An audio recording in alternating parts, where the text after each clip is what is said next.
Seigneur Jésus, que ton nom soit souverainement élevé,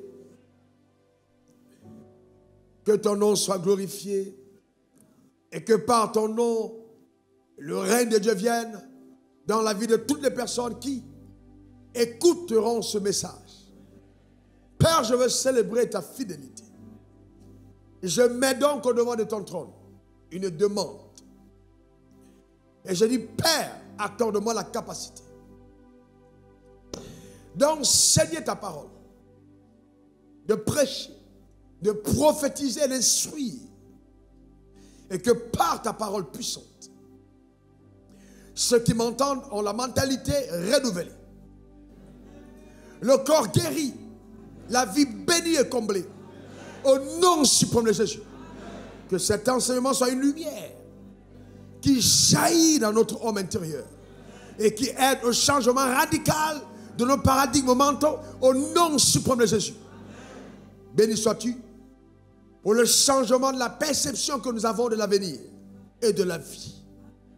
Honneur et gloire à toi, mon Père. Et mon Dieu, au nom suprême de Jésus, j'ai prié. Et quelqu'un dise Amen 3 fois. Eh bien, tu peux t'asseoir dans la glorieuse et sublime présence du Seigneur. Donc, nous commençons notre séminaire aujourd'hui sur le thème Conquérir le futur. Conquérir le futur. Conquérir le futur. Eh bien, est appelé futur les événements qui sont à venir.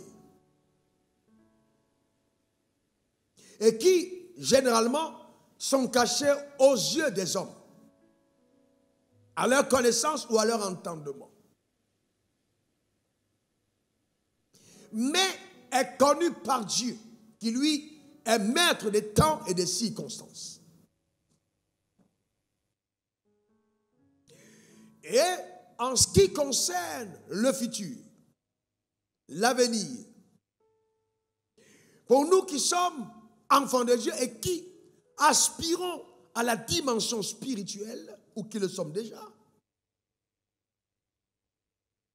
il est vital de savoir que quand on parle de futur, il y a donc deux agendas auxquels nous ferons face. C'est-à-dire que les événements à venir sont orchestrés par deux sources différentes.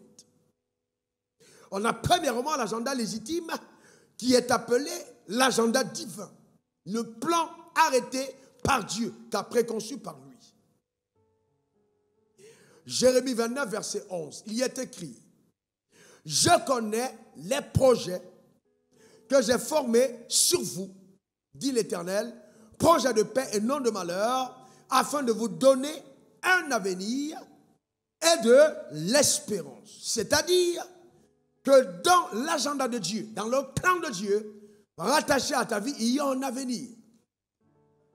Et Dieu dit qu'en ce qui concerne ton avenir, tu ne dois pas avoir le même regard que celui qui n'a pas un Dieu avec lui, parce que son avenir, c'est un avenir glorieux. Il dit, en lui, tu as de l'avenir et de l'espérance. Donc l'avenir, pour toi en tant que croyant, ne devrait pas te faire peur, mais devrait être source d'espérance. Car, généralement, les hommes, quand ils font face à leur avenir, sont souvent inquiets et se posent beaucoup de questions. Mais Dieu dit, sois en paix. Ton cas est différent. Pour toi, il y a un avenir et de l'espérance.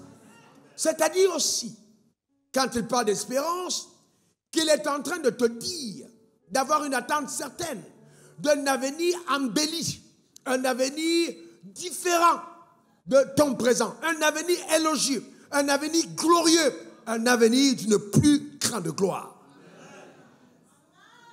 C'est pourquoi il dit qu'il te donne un avenir et de l'espérance. C'est aussi dire que quel que soit ce que tu traverses aujourd'hui, il y a possibilité en Dieu de faire mentir ton présent par ton futur. C'est-à-dire, d'enlever totalement l'étiquette qui a été déposée sur toi à cause des événements passés au présent, car le futur viendra changer totalement la face de ce que les gens sont en train de voir. Et c'est ce qui est bon, Dieu. Que cela soit ton partage, que cela soit ta portion au nom suprême de Jésus. Ta manière de dire Amen m'embête. Nous parlons des choses qui sont capables de chambouler ton existence et tu me donnes un Amen comme un perroquet. Donne-moi un meilleur Amen.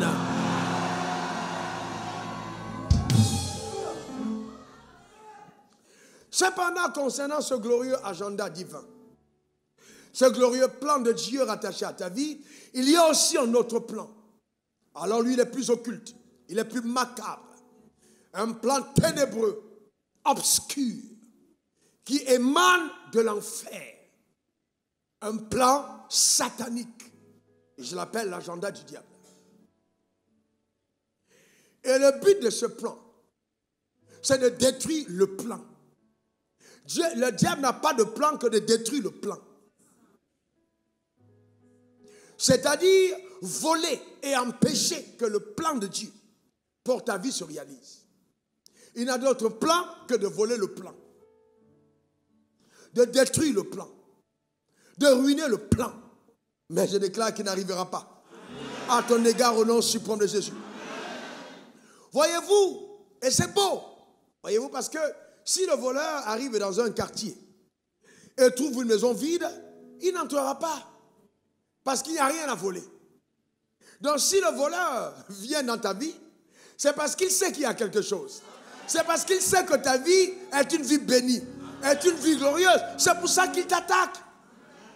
Un voleur, quand il va dans un quartier volé, généralement, il s'intéresse à la maison la plus riche. Donc si Satan s'attaque à ta vie, c'est un indicateur que tu es riche.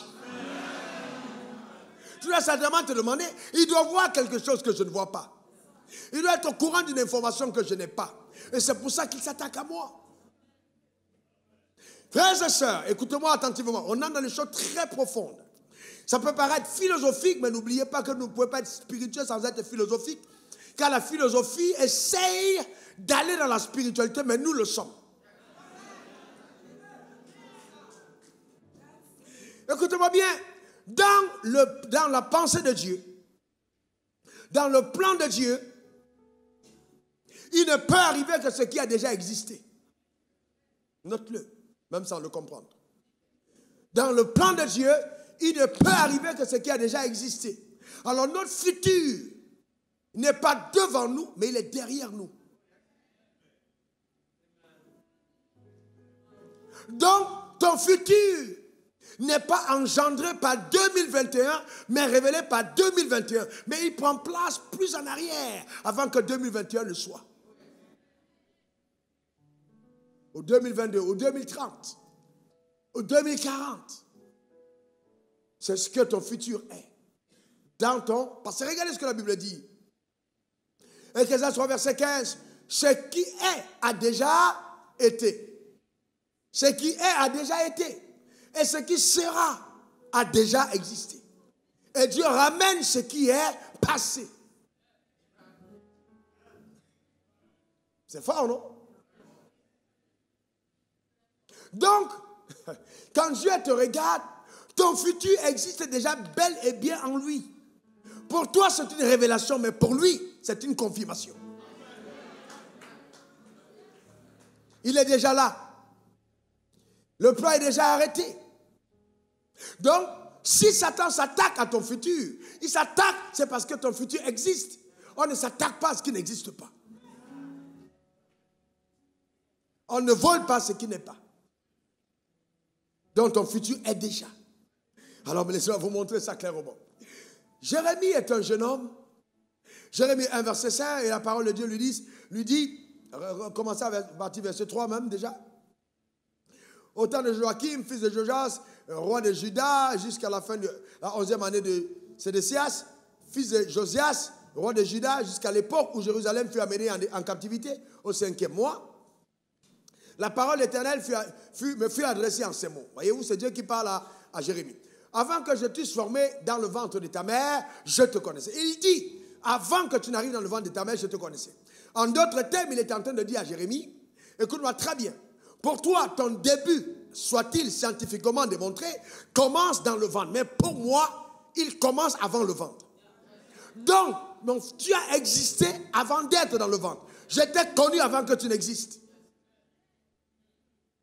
Avant que je t'eusse formé dans le ventre de ta mère, je te connaissais. En d'autres termes, Jérémie, ta venue sur terre n'est pas ton commencement.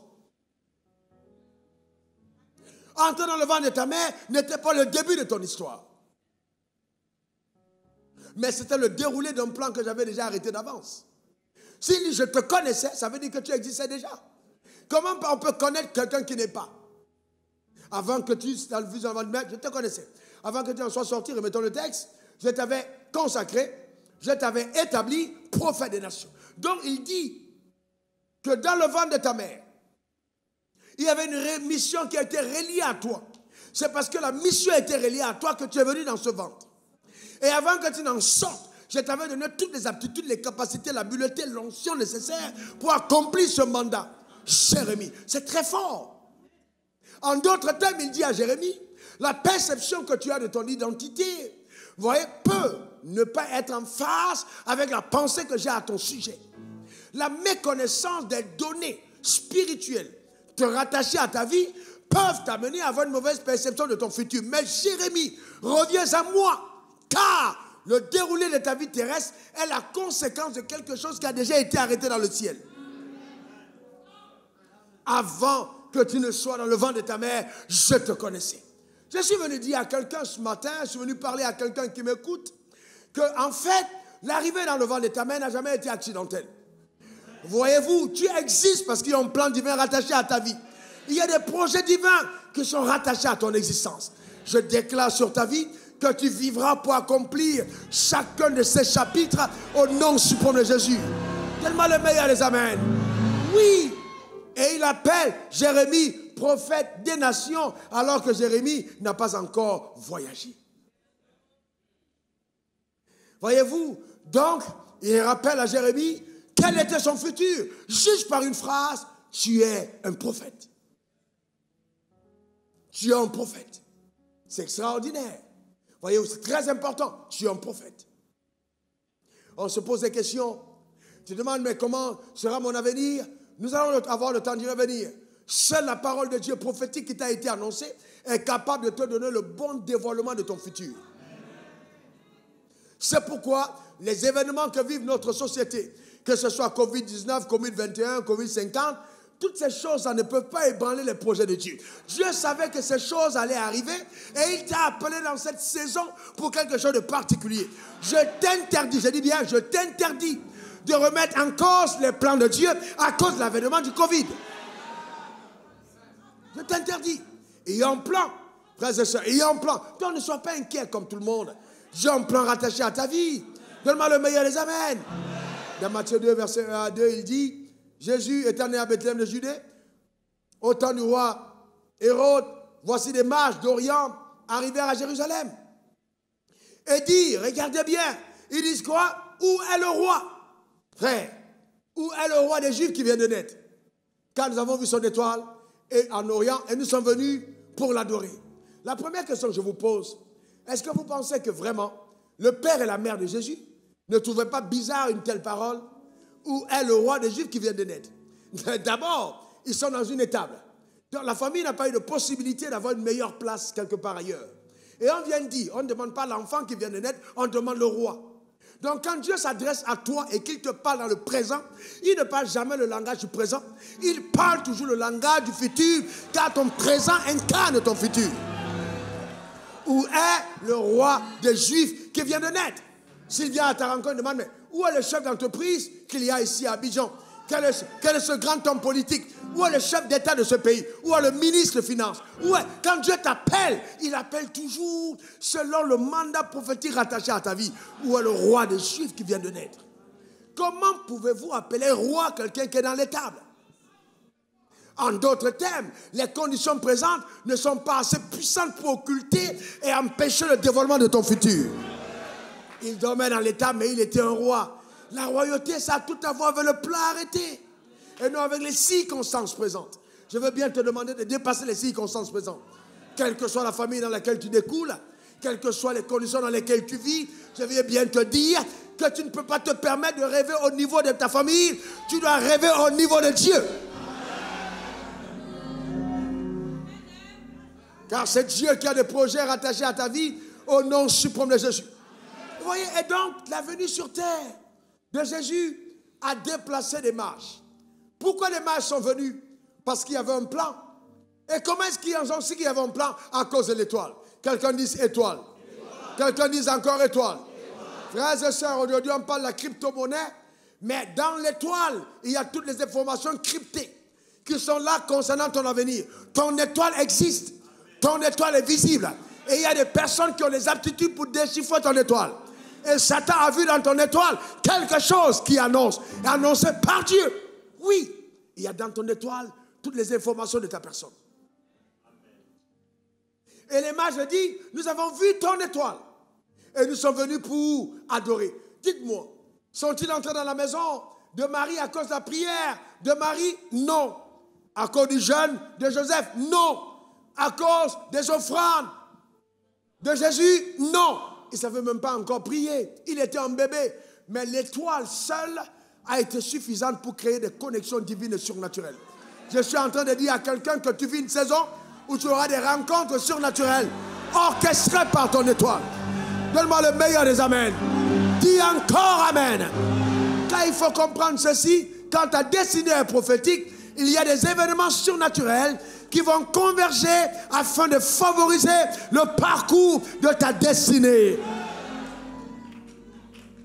Et ce sont les clins d'œil du ciel pour démontrer que cet enfant n'est pas n'importe qui. Et c'est important de comprendre ça parce que je parle d'événements surnaturels. Les gens sont là et disent, oui, on a dit ci, on a dit ça. Arrêtez tout ça.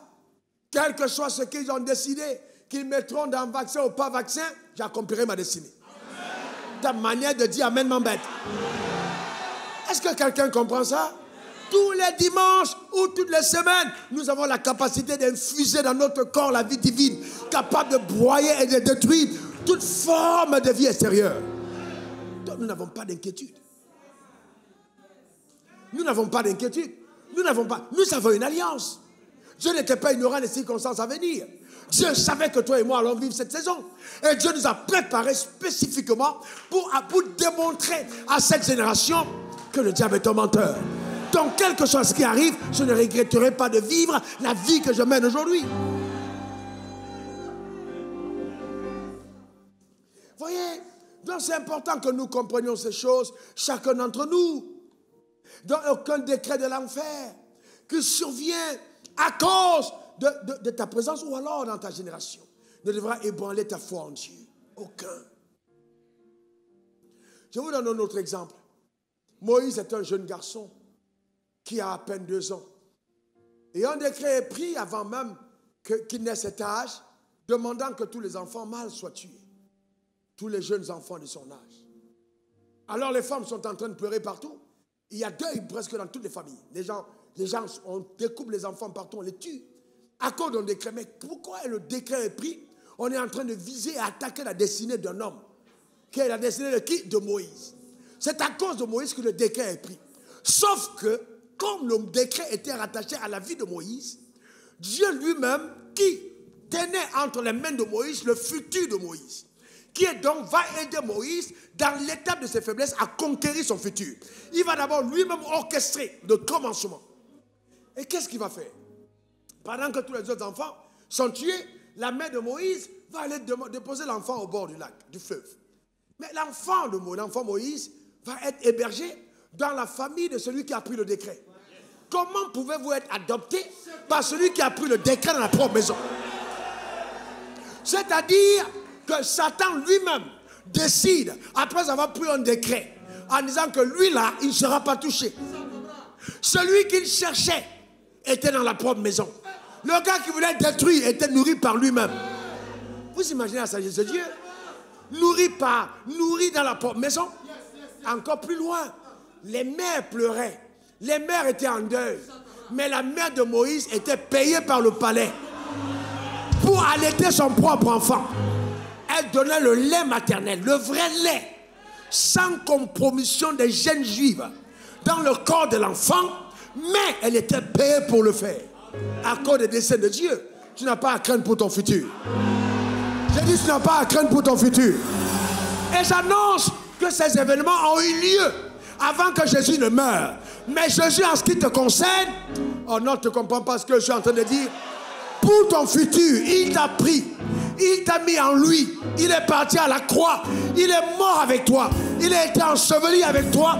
Il est sorti avec toi. Et puis tu paniques. Tu n'as pas le droit. Tu n'as pas le droit.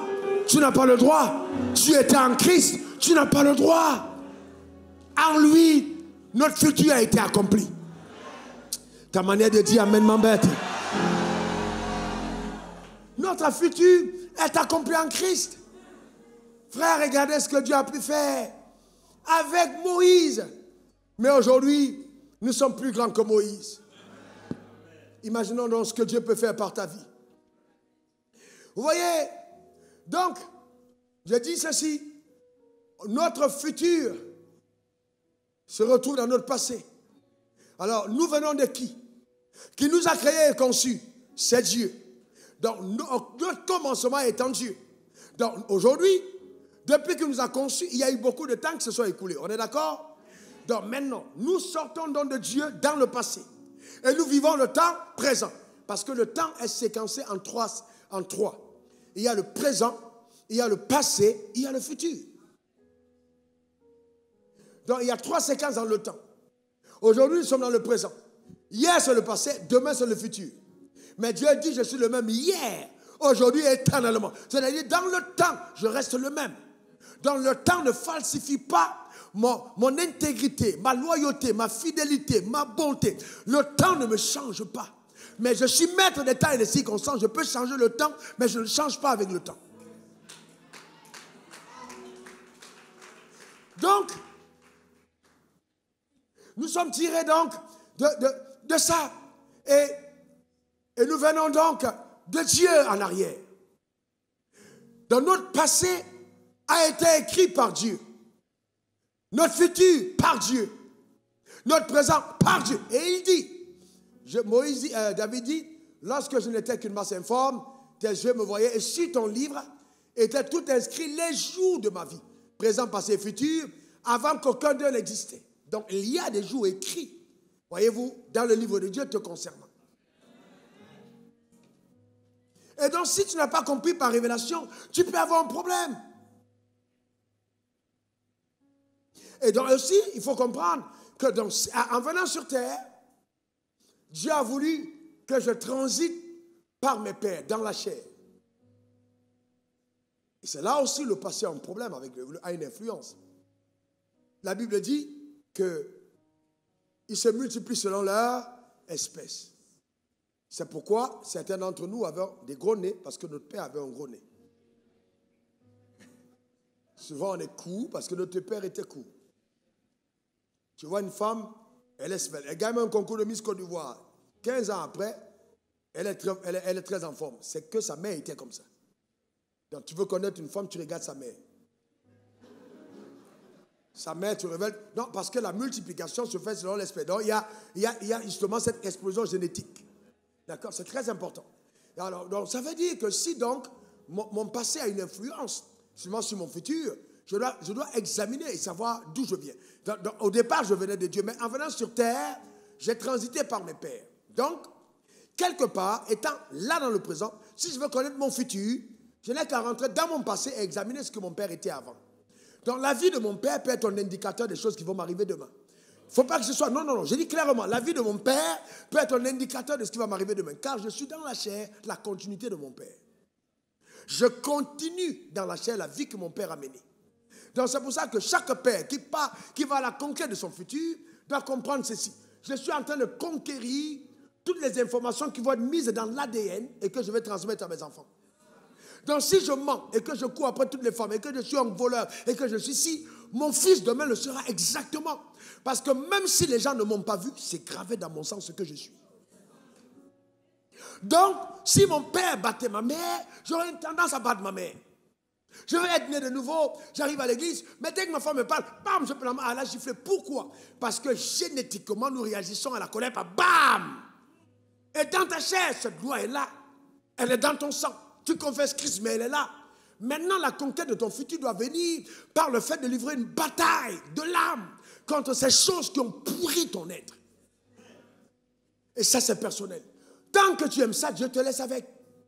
Tant que tu détestes ça, Dieu t'enlève. C'est pourquoi Moïse n'entre pas à la terre promise. Pas parce qu'il n'était pas... Non, c'était un homme patient, un homme bon, un homme extraordinaire. Mais il avait un problème de tempérament. Il se mettait en colère. Dans le moment où il était fâché, il a tapé le rocher. Dieu dit, oh stop, ta mission s'arrête là. À cause de l'intempérance. Combien de personnes ont détruit leur femme par la violence? Ta femme n'est plus la même femme. Elle est détruite. On la voit, elle a peur comme un chat sur qui on a versé de l'eau chaude. C'était une femme radieuse, mais elle n'est plus radieuse. Tu la vois à l'église, elle est toujours là. Quand on parle, c'est comme ça, elle tremble. Mais c'est parce que son mari est violent. Parce qu'elle a été giflée. Elle est aimée, mais giflée. Donc, en la giflant une fois, deux fois, trois fois, elle est froissée. Et l'homme pense qu'en agissant ainsi, mais il est en train de perdre sa famille. Et plus tard, il réalise, oh, j'ai commis des gaffes, mais il est tard. Parce qu'il endommage l'âme de la personne qui est supposée l'aider. Combien de femmes, véritables femmes, ont détruit le mariage par la manière de parler à leur mari. Et il y a des femmes, quand tu les entends parler à leur mari, tu dis, Seigneur, je rends grâce à Dieu pour la patience de cet homme. C'est-à-dire, tu te rends compte que ces gens-là sont plus matures que toi dans la patience. La façon dont ils parlent, tu dis, waouh! Ou tu vois une femme qui parle, non. C'est-à-dire, en fait, moi je me laisse faire. Non, en fait, tu regardes bien, sa mère était comme ça. Sa mère faisait ça. Et souvent, sa mère lui a dit, non, tu sais, elle avait fait et elle fait la même chose. Donc, c'est pourquoi les choses que nous faisons en face de nos enfants, ou les choses que nous avons faites, même quand nos enfants n'étaient pas là, ont une influence sur leur vie. Maintenant, toi, tu dois reprendre le contrôle en disant, non, je vais livrer les batailles. Ces choses-là ne m'arriveront pas. Tu dois les lister. En disant ça, je ne suis pas venu reproduire les échecs de mon père. Non, je ne suis pas venu continuer de faire ce que mes pères ont fait. Je suis le dévoilement du plan de Dieu nouveau dans ma famille. À partir de moi, des choses nouvelles commencent. Et donc, en même temps, si ton père était un homme qui croyait en Dieu, était dans la foi, tu dois perpétuer la foi et non la bannir. C'est une haute responsabilité. Voyez-vous? Donc c'est ça, c'est vraiment important. Et le combat de la foi se joue là. C'est pas venir à l'église, oui, laissez la tête dans la queue. Non, frère. Tête dans la queue, tant que tu n'as pas pris le contrôle de ton âme, tant que tu n'as pas pris le contrôle de tes pensées, tant que tes orientations de décision ne vont pas dans le sens de ce que le futur te réserve, tu mens. Tu mens. Et c'est pour ça que beaucoup de croyants n'arrivent pas loin. Parce que une vie à l'église différente de la vie en société. Mais il faut conquérir ton âme. On t'a violé dans le bas âge. Je n'ai parlé à personne, c'était honteux. Tu es venu à l'église, on t'a demandé, qu'est-ce que tu as vécu dans la vie? Tout va bien. Mais tu es déjà dans le foyer, tu es frigide. Mais c'est une frigidité secondaire. Tu as peur des hommes. Tu as peur de ce moment-là. Pourquoi? Parce qu'on t'a violé. Mais tu n'as jamais dit qu'on t'a violé. Et ça te mine. Mais il y a un problème qu'il faut évacuer. Tu n'as jamais été aimé par tes parents. Tu as toujours été rejeté. Et si tu ne fais pas attention, ce rejet va te pousser dans les bras des premiers inconnus. Parce que ton âme est en train de poursuivre l'amour que tu n'as pas reçu de tes pères. Et quand tu arrives à Christ, au lieu d'ouvrir ton cœur à l'amour de Christ, tu restes fermé. Et ta vie se détruit de l'intérieur. Nous allons parler de la gestion du passé. Comment il faut traiter cette histoire du passé. Pourquoi est-ce que le diable, sachant que ton histoire est particulière, va s'attaquer à toi à partir de tes pères? Souvent, il sait que Arsène arrive dans 2 générations, mais il va attaquer le père ou l'arrière-grand-père d'abord. Ce n'est pas lui qu'on vise, c'est Arsène qu'on vise. On vise la famille parce qu'on sait qu'il y a un enfant qui doit naître. Donc si on a détruit le grand-père, on va affecter la vie du fils. Et nous ne savons pas. Nous ne savons pas. Et ton grand-père a subi tout ça parce que tu venais dans cette famille. Mais quand tu arrives, je dis, toutes choses concourent pour le bien de ceux qui aiment Dieu. Donc même ces choses qui sont arrivées, si tu coopères avec les plans de Dieu, vont concourir à ton bien. Mais là, il faut livrer une bataille. Répète après moi, je ne répéterai pas les erreurs de mes pères. Encore. Car je suis né de nouveau. Et je crois de tout mon cœur que je vivrai la plénitude de l'agenda que Dieu a rattaché à ma vie. Comme cela est nécessaire, je livrerai des combats. Je vais conquérir mon futur par la foi au nom suprême de Jésus. Amen 3 fois. Alléluia. Amen. Donc tu dois conquérir ton futur. Tu dois sortir victorieux de cette démon de limitation et de destruction qui se sont attaqués à ta famille. Et une nouvelle page s'est ouverte à partir de ta vie. Quelque chose de nouveau commence. La lumière de Dieu a jailli dans ta famille. L'histoire est en train de changer. Donne-moi le meilleur des amens. Frères et sœurs, Dieu est tellement puissant qu'il peut justement récupérer un homme comme Abraham de la famille de Terach et donner à Abraham un avenir glorieux. Mais il sait, il laisse faire. Terach est adorateur d'idoles. Ça, c'est le passé d'Abraham. Mais il appelle Abraham.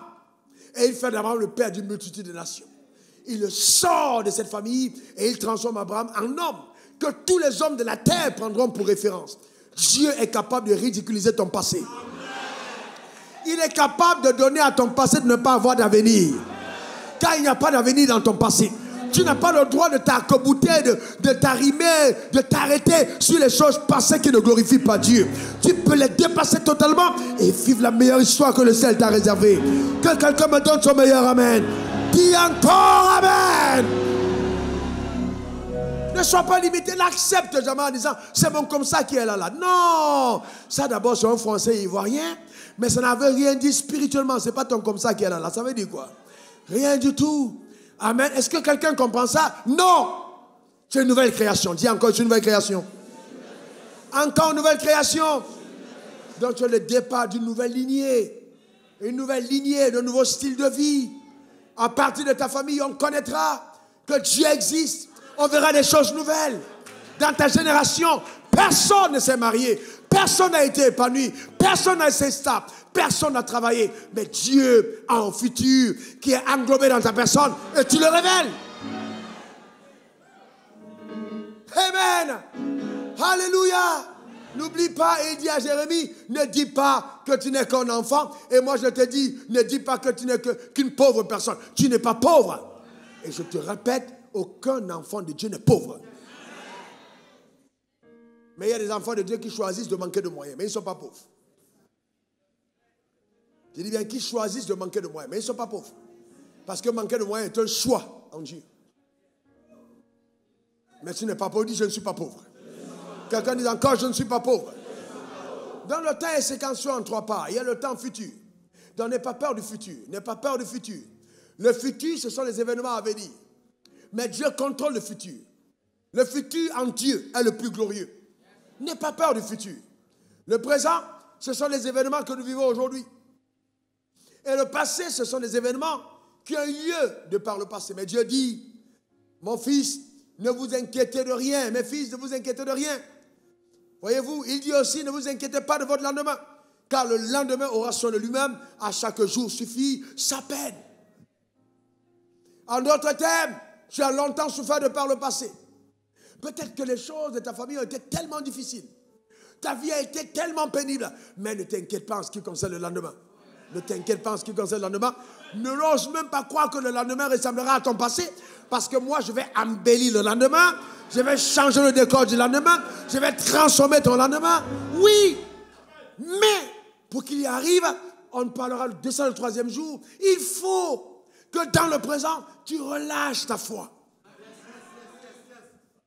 Il dit clairement, écoutez-moi bien, si tu crois, tu verras. Si tu crois, tu verras. Si tu crois, en d'autres termes, la foi est la gomme qui te donne d'effacer tous les événements malheureux qui t'ont poursuivi jusqu'à présent et qui donne ensuite à la plume de Dieu de réécrire les événements contenus dans le livre de vie afin que tu les vives personnellement. Si tu crois, alors tu verras. Donc la foi est ce qui brise le pont entre la vie de tes pères et toi. Quand il s'agit de malédiction, la foi brise. La foi t'introduit dans l'agenda divin et te donne de vivre ce que le ciel a arrêté. La foi métamorphose ton existence. La foi change les couleurs du panorama de ta vie. La foi embellit ta vie. La foi t'infuse des capacités divines et te rend à même d'être ce que tu étais. D'être ce que tu étais et non ce que tu es. De façon visible. J'ai dit que dans la spiritualité, il y a d'abord la philosophie.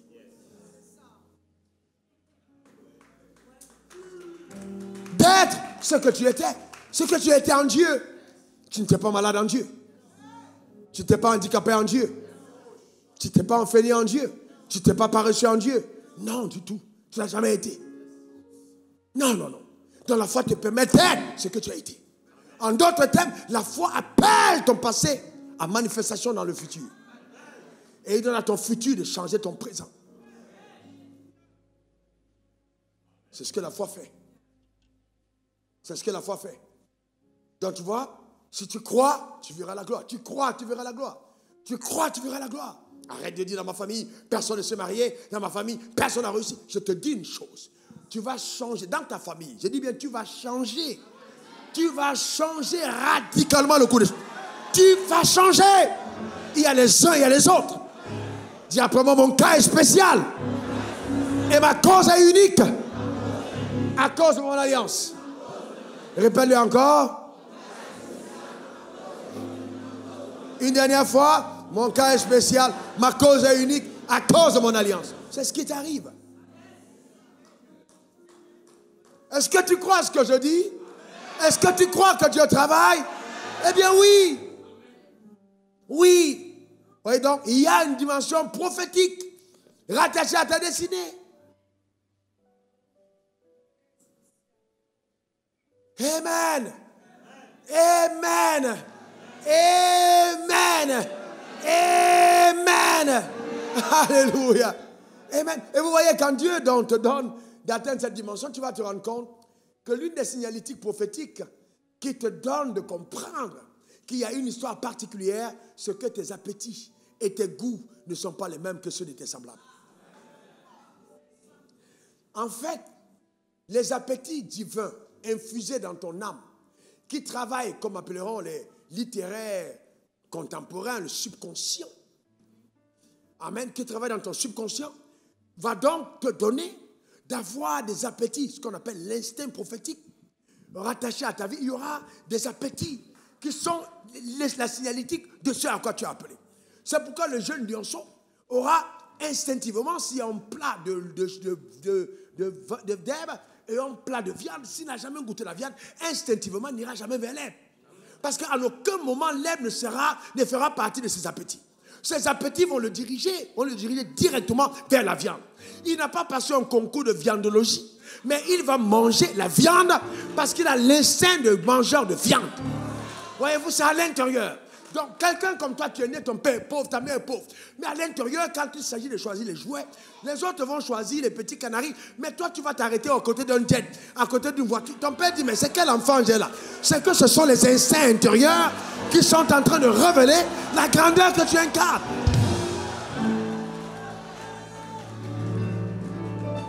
Pendant que les enfants dessinent un truc, voyez, en train de conduire le vélo, toi, tu es en train de dessiner les avions. En fait, ton rêve ou tes appétits sont indicateurs de ta destinée. Mais c'est tout à fait normal. Et pour ce qui est arrivé à Jésus, 12 ans, l'enfant va au temple, il s'assoit. 12 ans. On dit il faut aller à l'école dimanche. Il dit, allez, moi je ne vais pas à l'école dimanche. Ce n'est pas GD, il n'est pas dans les affaires de GD. Il dit, moi, vous voyez là, je suis un grand. Il s'assoit avec les grands et il pose les questions des grands. Les grands sont étonnés par sa sagesse. Pourquoi? Parce qu'en fait, le grand sommeillait dans le petit. Le petit n'était que le corps, mais le grand était l'homme dans le corps. Donc, voyez-vous, il y a une grandeur en lui. Il le sait. Ses appétits sont guidés par ce qu'il est. Le corps n'est que sa demeure. Il n'est pas comme son père. Son père et sa mère ont terminé la fête et sont en train de partir. Mais lui, il dit, je ne suis pas Joseph, je ne suis pas Marie. Marie, vous allez faire, je vous salue Marie, moi je ne suis pas dedans. Je suis Jésus. Donc il va dans une autre dimension. Et il s'assied là à 12 ans. On vient le voir à 12 ans. À 12 ans, les autres enfants sont là pour dire, cache, tu m'as trouvé, cache. Mais il n'est pas dedans. Les jeux de bêtes, il n'est pas dedans. C'est un enfant dans une autre destinée. Il n'est pas dedans. Il n'est pas dedans. Voyez, il n'est pas dedans. Voyez, souvent nous pensons que nous, à 12 ans, on doit permettre aux enfants de faire. Non. Suivez instinctivement. Soyez vigilants, prophétiquement. Discernez les appétits de vos enfants. Comprenez où tu es en train de les mener. Parce que tu peux être à la maison et tu penses que, en fait, tu as l'enfant dans la maison, alors qu'en fait, tu as le maître. L'enfant que tu as apporté peut devenir ton maître.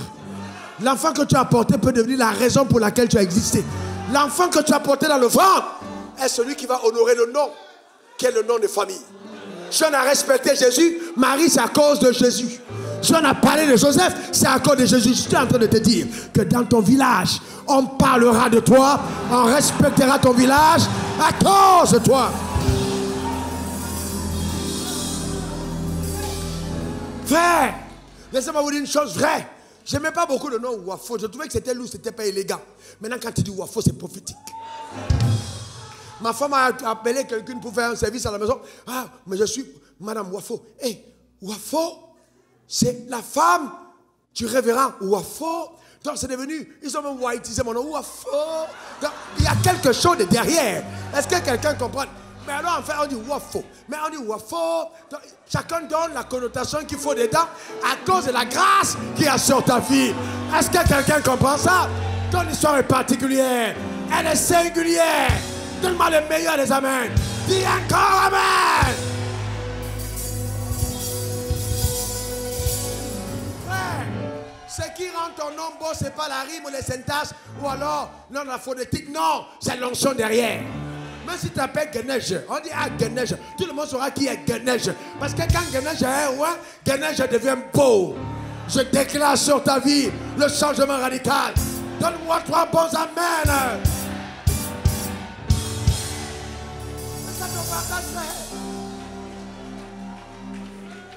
Acclame le Seigneur pour ta vie, va mieux que ça. Amen. Alléluia, fais mieux que ça.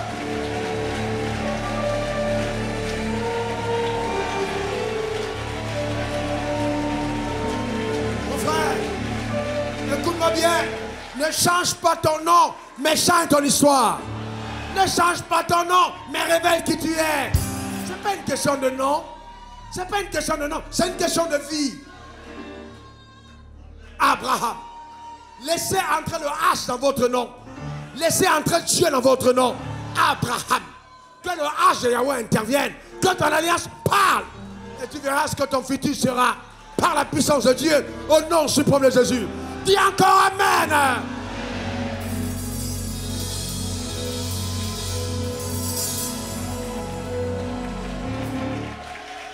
Ne détruis pas tes appétits, frère. Le drame, c'est que dans notre continent, nous détruisons les appétits instinctifs qui mènent les gens à la grandeur. Mais toi aussi, tu as déjà vu quand un homme, comment est-ce qu'un homme de Dieu peut être riche? Comment est-ce qu'un enfant de Dieu peut être... Frère, c'est parce qu'on n'a jamais vu que tu existes.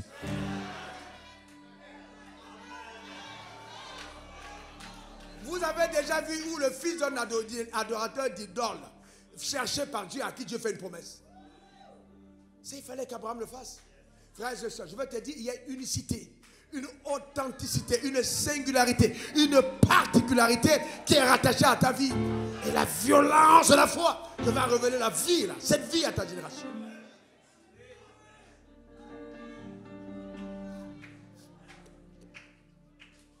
Dieu donnera à certains d'entre vous des informations. Ces informations vont vous faire perdre de sommeil. Vous n'allez plus dormir comme les autres. Parce qu'il y a quelque chose qui bouillonne dans vos os. Il y a un devoir que vous devez accomplir. Une responsabilité. Jésus a dit, pourquoi me cherchez-vous? Laissez-moi m'occuper des affaires de mon Père. Il avait 12 ans. Il avait 12 ans. Maintenant tu as 50 ans. Tu es toujours en train de courir après les petites filles. Laissez-moi m'occuper des affaires de mon Père. Vous voyez, c'est très important, frère. Vous devez prendre votre destinée en main. Vous devez comprendre que le hasard n'existe pas. Et que même le pasteur, quand il te bénit à l'église, la bénédiction ne peut aller dans le sens que dans le sens des desseins de Dieu. Je ne peux pas te bénir et changer ton histoire. Non! Je ne peux que t'impulser afin que tu vives ton histoire. Aucune prophétie ne peut changer ton histoire. On prophétise dans le but de révéler, de t'encourager dans le couloir de ton appel. Aucune bénédiction ne peut changer ton histoire. Mais elle va te donner de la vivre pleinement. Tu es béni pour vivre l'histoire. La bénédiction ne crée pas un nouveau futur. La bénédiction t'impulse, te donne la capacité d'entrer dans ton futur. De vivre et de révéler ton futur. C'est pour ça que tu es béni. Quand les gens ne le comprennent pas. Et c'est dramatique. Je n'ai pas réussi ma vie parce que je suis Premier ministre. J'ai réussi ma vie parce que j'ai atteint le but de ma vie. Et ça, c'est des révolutions intérieures. C'est ce qui doit prendre place en chacun d'entre nous. La quête de cette histoire, conquérir mon futur. Donc quand je parle de futur, je ne parle pas seulement de demain, mais je parle du plan arrêté. En fait, c'est faire un halte et puis retourner dans le passé, retrouver le livre de ma vie et recommencer à vivre selon ce qui est écrit. En fait, c'est repartir dans le passé pour retrouver mon futur. Le hasard en nous n'existe pas. Nous ne croyons pas au hasard, ça n'existe pas. Non, non, non, non, ça n'existe pas. Nous sommes nés pour un but précis. Le hasard n'existe pas. Pas du tout. C'est pourquoi la pleine conscience de cette vérité est déjà un vaccin anti-Covid. Tu n'as pas compris? C'est déjà un vaccin anti-Covid. Parce que si on peut protéger quelqu'un d'un décret royal, d'une mort assurée avant 2 ans, tout est mis en marche pour le garder. Ce n'est pas un Covid qui arrive dans une génération où tu es déjà converti, où tu pries et parles en langue, qui peut t'amener au cimetière. Non, je ne crois pas en ça. Non, je dis que quelqu'un dise non, non. Dis encore non. Dis non. Ça n'arrivera pas. Ça n'arrivera pas. Dis après moi, ça n'arrivera pas. Encore, ça n'arrivera pas. Encore, ça n'arrivera pas. Alléluia. Amen. Notre Dieu est grand. Notre Dieu est grand. Donc, vis pour réaliser tes rêves, frère. Amen. Il faut aller à la conquête. Et il y a des choses rattachées à ta vie que l'œil n'a point vues, que l'oreille n'a point entendu, mais qui ne sont point montées au cœur de l'homme, mais que Dieu va révéler par son esprit. Nous parlerons demain de justement cette histoire qui arrive quand nous rentrons en contact avec la vérité suprême. Quand nous rentrons en contact avec la vérité suprême, le dévoilement de la dimension nouvelle de notre existence. Quand la métamorphose prend place. Quand la chenille cesse de ramper et commence à voler. Quand aux yeux des hommes, ton éclat devient totalement le contraire de ce qu'on a toujours imaginé. Quand tu prends des dimensions qui ne peuvent amener les gens qu'à soupçonner qu'il y a une présence occulte. Mais sauf qu'ils ne comprennent pas que la présence surnaturelle n'est pas toujours occulte, car il y a le divin qui est au-dessus de l'occulte. Je parle du dévoilement, du schéma global, le schéma parfait, le schéma initial, le schéma élogieux, la plus grande gloire rattachée à ta vie et ta destinée. Donne-moi le meilleur des amens. Dis encore amen. Donc ne change pas de petit frère. C'est lui qui produit en toi le vouloir et le faire selon son bon plaisir. C'est ce que la Bible dit, donc reste calme. Dieu est extraordinairement bon. Dis-moi, dis encore, Dieu est extraordinairement bon. Dis encore, Dieu est extraordinairement bon. Et c'est pourquoi, pour terminer, je vais simplement te dire, tant que tu as pris conscience de ces informations et que ton cœur est engagé dans la foi, tout ce qui va t'arriver va concourir à ton bien. Il n'y a aucun événement. Aucun événement. Moi, Ralou Afo, il n'y a aucun événement sur la terre qui pourra arriver, qui va être à mon désavantage. J'ai dit aucun événement de la vie. J'ai tellement cette révélation que quelle que soit la bataille que je livre, les combats, les épreuves, les persécutions, j'ai pleine conscience qu'in fine, à la fin de tout, la gloire de Dieu sera là. Eh bien, et c'est la raison pour laquelle, donc quand je suis combattu, je prends conscience du plan initial. Car ce que le diable essaie de faire, c'est de falsifier le plan. C'est d'attaquer le but. Il ne veut pas qu'on révèle le spécimen, que tu montres ta spécificité, que ta génération te regarde comme étant un modèle. Il veut falsifier ton histoire, mais ne donne pas accès. Ne donne pas accès.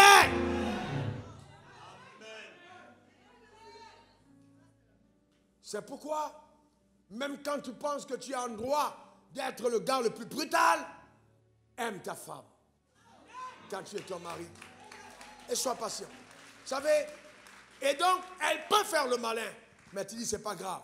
J'ai une histoire. Et si je me comporte mal, ça peut participer à la falsification de l'histoire. À cause de mon histoire, je me comporterai bien. Donc, ça n'a plus rien à voir avec elle, ça a tout à voir avec moi. Et elle aussi de se dire, je dois être soumise à mon mari, car si je ne le fais pas, c'est pas pour lui simplement, mais c'est mon histoire. Le diable ne passera pas par lui. Et donc si le mari dort, et que les maris en mari, la femme se lève la nuit, elle prophétise, elle dit, toi là, masse de chair et de sang, tu ne pourras pas empêcher mon histoire. Je prophétise sur ta vie. Je suis suscité comme aide, je t'aiderai. Tu ne finiras pas ton temps dans les bars et dans les boîtes. Ce n'est pas ce à quoi Dieu m'a. Ce n'est pas ce que Dieu m'a montré à ton sujet. Le diable falsifie mon histoire parce que je porte ton nom. Mais il n'aura pas raison. Donc ce n'est plus une question de oui, tu ne m'as pas dit je t'aime. Mettez ça de côté. Oh, mais tu ne m'as pas dit je t'aime. Mais chérie, mets ça de côté d'abord. On parle de destinée. Tu es en train de parler d'amour.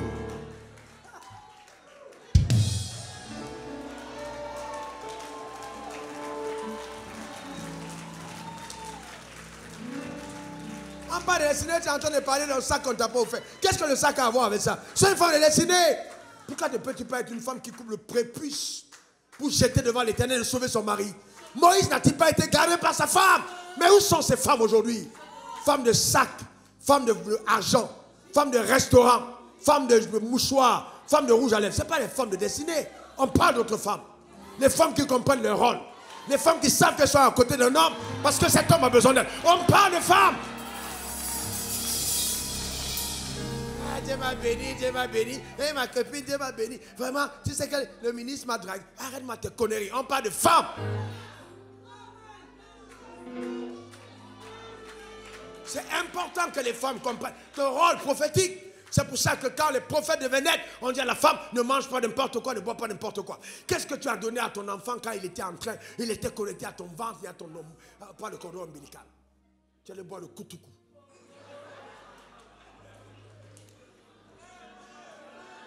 Quelqu'un comprend ça? Tu étais ivre. Toi, tu portes ton enfant, tu fumes, tu bois. Et tu es en train de falsifier son histoire. Et tu brouilles. Parce que toutes les informations qu'il a reçues au sein avant de venir, ça a été brouillé par trop de péché. Tu trompes son père alors qu'il est dans le ventre. Notre homme monte sur toi. L'enfant est dedans. Lui-même, il est dedans. Il dit, maman, c'est quoi ça? C'est pas mon père ici. Mais toi, tu t'en fous parce que tu veux t'enjailler. Tu es vaincu. Dis amen, dis un bon amen. J'ai dit au démon qui t'amène à ça qu'il est vaincu. C'est pas toi. Tu es vaincu, dis amen. On parle de femmes de destinée. Arrêtez, frères et sœurs, l'évangile du lait qui consiste à flatter. Soyez des femmes, des vraies femmes. La beauté n'est belle que quand la beauté participe au plan divin. Sinon, toute beauté qui ne participe au plan divin est une laideur déguisée. Une laideur déguisée en beauté. Une femme n'est belle que quand sa beauté participe au plan divin. Allez demander à Esther. Que Dieu bénisse son âme. Acclame très fort le Seigneur. Acclame même si tu es femme, acclame. Acclame parce que tu n'es pas n'importe quelle femme. Acclame très fort. Célèbre la grandeur de ton Père. Acclame ton Dieu. Pour un cri de joie dans la présence du Maître. Alléluia. Célèbre ton Dieu, célèbre-le. Alléluia.